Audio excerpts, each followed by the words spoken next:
Ingin memperluas jaringan Wi-Fi?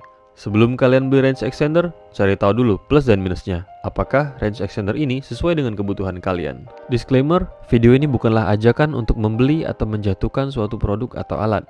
Gue hanya ingin berbagi sedikit hal yang gue tahu tentang range extender. And finally, the decision is yours.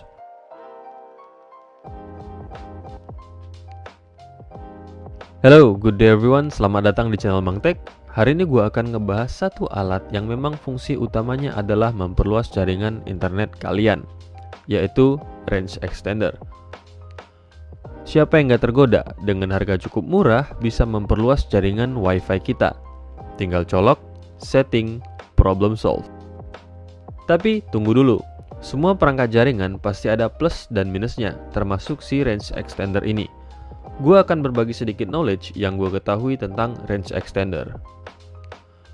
Yang pertama, range extender bukanlah penambah kecepatan Wi-Fi.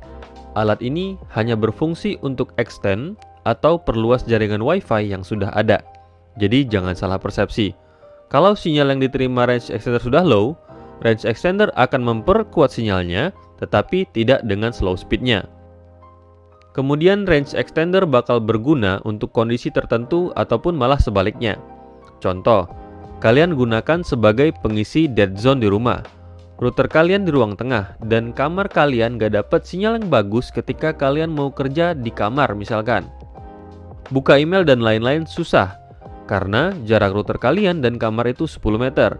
Maka tentu akan banyak interferensi untuk si sinyal router menuju kamar. Contoh, tembok, elektronik, ataupun pengurangan karena free path loss. Maka kalian bisa pasang extender di area tengah antara router dan kamar. Recommendednya adalah area di mana si extender ini masih dapat sinyal 3 bar dari si router. Sekali lagi, penempatan range extender menentukan hasil. Case lain, untuk IP CCTV ataupun perangkat smart home yang lain. Misal, rumah atau tempat kalian mau dipasang IP CCTV yang memerlukan Wi-Fi, tetapi area tempat yang mau dipasang si CCTV, sinyal Wi-Fi routernya itu nggak sampai. Maka si range extender ini berguna untuk mengisi dead zone tersebut. Biasanya IP cam atau perangkat smart home yang lain tidak memerlukan bandwidth yang besar. Sekarang kita bahas drawbacknya. Ini gue testing menggunakan kartu Tri dari modem gue di luar kamar, jaraknya 7 meter dari range extender. Dapatnya segini nih. Dan ini adalah hasil testing handphone yang terhubung ke RE di dalam kamar gue yang terpisah tembok dan pintu antara si range extender dan modem. Di sini gue pakai range extender yang masih Wi-Fi 4. Kepotongnya lumayan kan? Dengan jarak 7 meter aja. Jadi based on apa yang gue baca dan alami, besarnya bandwidth internet berlangganan kalian semua sudah tentu mempengaruhi performa range extender juga. Kalau kalian berlangganan internet cuma 20 Mbps dan mau extend ke dead zone yang berada di rumah kalian, maka si bandwidth ini bisa kepotong 30-50%. Ini adalah drawback terbesar dari range extender. Bayangin dari 20 Mbps bisa jadi cuma dapat 12 atau kurang dari 10 Mbps yang akan disalurkan oleh range extender. Apalagi kalau range extender tipe-tipe lama yang masih menggunakan Wi-Fi 4. Emang RE yang Wi-Fi 5 nggak kepotong bandwidth? Kepotong juga, tetapi nggak sebesar RE yang berteknologikan Wi-Fi 4. Kemudian jumlah user. Range extender tidak bisa menampung jumlah user yang banyak. Apalagi kalau di router utama sudah banyak user yang terkoneksi ke sana. Pasti akan terasa banget bandwidth yang keambil. Selanjutnya jarak. Range extender tidak akan bekerja sempurna jika terlalu jauh jaraknya dari router utama.